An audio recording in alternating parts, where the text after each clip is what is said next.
Okay, so at this point we are done with our wash station. It's an 11-minute countdown. Now that's ready, we're gonna go ahead and remove our print from the print bed and we're gonna get it curing. So here it is. It might drip wet, it's fine. You can just drip the alcohol in there or wipe it off. Now here it is. You can see the guide and the supports. The supports are really, really small when it auto generates them, especially on the cloud. That's one of the best things about the cloud is the supports are tiny. They are on the intaglio, which I'm not the biggest fan of, but it will generally work because they're so small they pop off easily. Okay, so we have two different instruments to remove the prints with.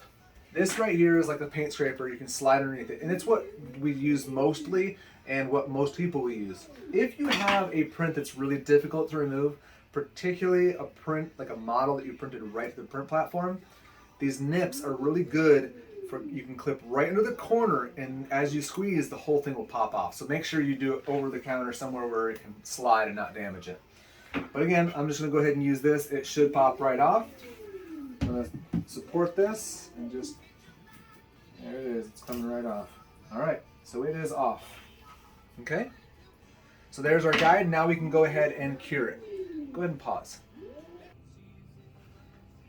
Okay, so at this point, what I would recommend is if you're using a metal sleeve, now I don't use them, I go sleeveless, but if you're using a metal sleeve, you'll want to go ahead and insert it now before you final cure it. In my opinion, what'll happen is as it cures, it'll lock that in. If you don't do that, that's fine. I think the manufacturer recommendation is to go ahead and final cure it, then insert it. But if you do that, you'll probably need to use flowable composite or something to bond it in there. So anyway, I would slide it in there. I don't use them. So now we're gonna go ahead and open up our curing unit. I'm gonna slide it right in here. We've got either the left, the middle, or the right. So I'm just gonna put it in the, I'll put it in the fast cure. You'll see in a moment. I come up top. We are gonna be using the SprintRay surgical guide right here, surgical guide 3. And we're gonna say in the center, that's the fastest cure you get, 1:47. Hit start. Just wants to confirm you want to use the fastest mode, and yes I do. And here it goes. You can see it down in there. There's a light that's moving around. It's going to move left to right, and it's going to cure it. So that's it for this.